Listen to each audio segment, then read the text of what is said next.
Good afternoon, ladies and gentlemen. Our objective for today is that students will be able to determine the volume of rectangular prisms.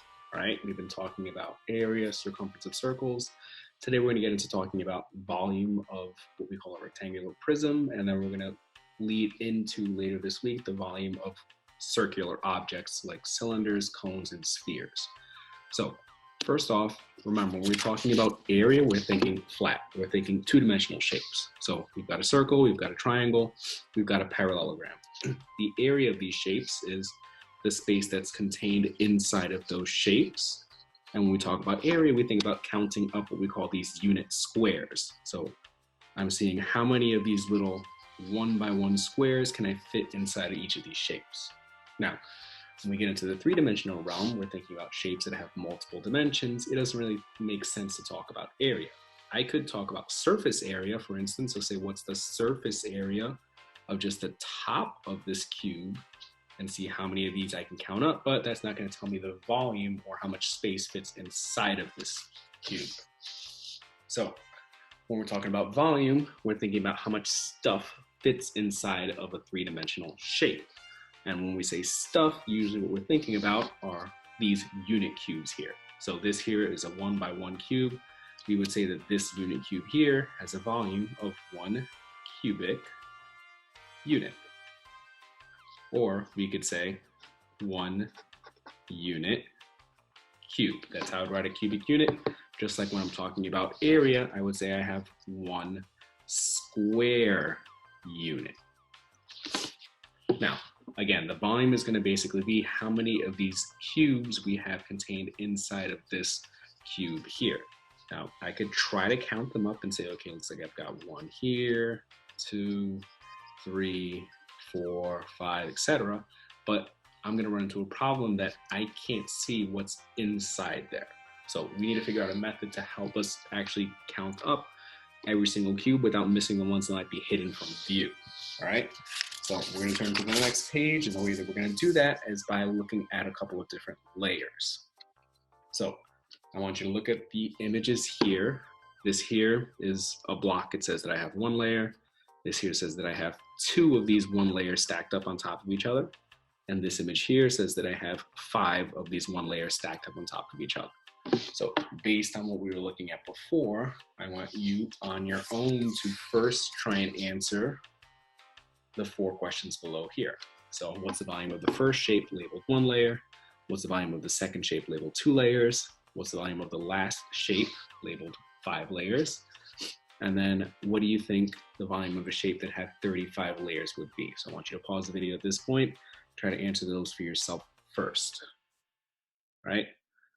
Now that you've answered those for yourself, let's go ahead and look back at this first layer, right? So for just 1 layer, I can see all the cubes here, so that's gonna be pretty easy for me to figure out what the volume should be. So I just have to count up these cubes carefully and say I've got 1 cube here, 2, 3, 4, 5, 6, 7, 8, 9, 10, 11, 12, 13, 14, 15, 16, 17, 18, 19, 20.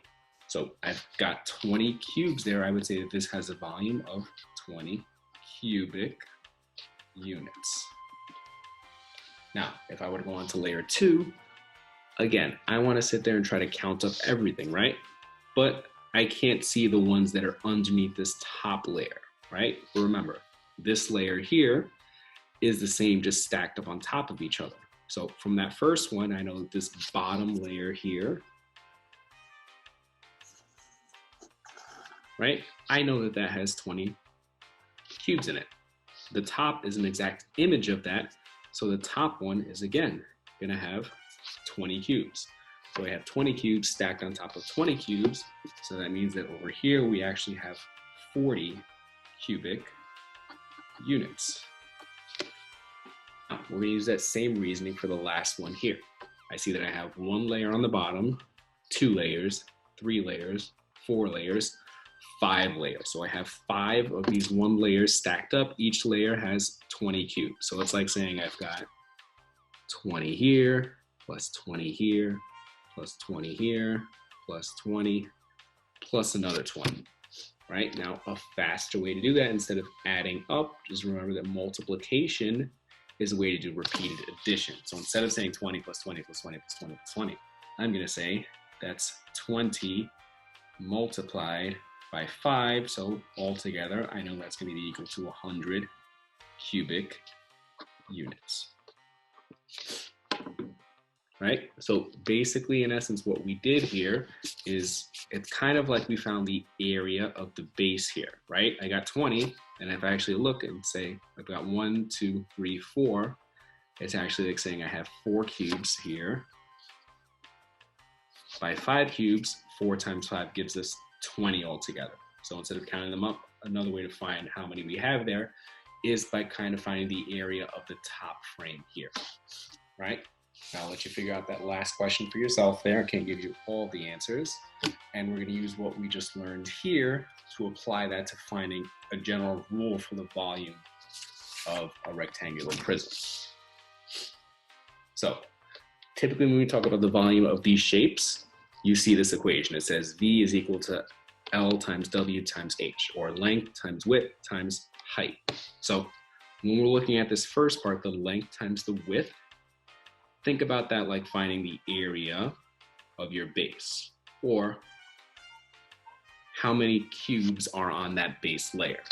Now, when you multiply that by the height, what that's going to give you, that's going to tell you how many of those layers you have stacked on top of each other, so that you can figure out how many you have all together. So I'll go over 2 examples for you, and then you're going to practice the rest yourself. So over here, I've got one example. The numbers are actually given to me so I don't have to count up, right? So it says that I have 8 cubes on the bottom layer by 5 cubes going across, and it's stacked up 5 layers high. So first thing that I'd want to try to do is figure out, okay, how many cubes do I have on this bottom layer here, right? Including the ones that I can't see right now because I have some cubes stacked on top of it. So that's going to be equal to 8 times 5, which gives me 40 cubes in just the bottom layer down here. Now, I know that this is stacked up 5 high, so it's actually going to be 40 plus 40 plus 40 plus 40 plus 40 cubes all together. Now, again, instead of adding it up together, I'm going to take this result here and say 40 times 5 gives me my final answer of 200.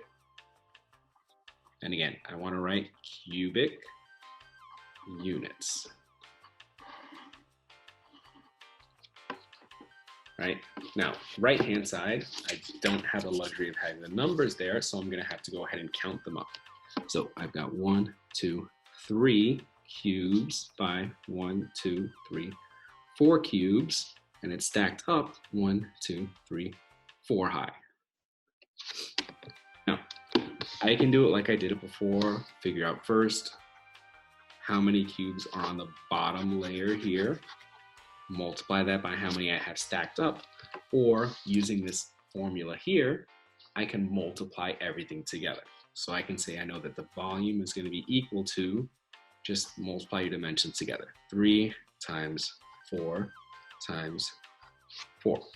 Now, if you're using a calculator, just put them all in like that. If you're doing it by hand, I suggest you just multiply these 2 at a time, kind of like we did over here. So I know the volume is going to be 3 times 4, I know it's 12 times 4, 12 times 4, I know my volume is equal to 48. So it's 48. It's not telling me if these are inches, centimeters, feet, so just to be safe, my units are always going to be cubic units. Right now, if it said feet, if it said inches, if it said meters, I would say cubic feet, inches, or meters instead. So what I want you to do next is try to practice this yourself. Do the next set of problems on this page and the back of the page, right?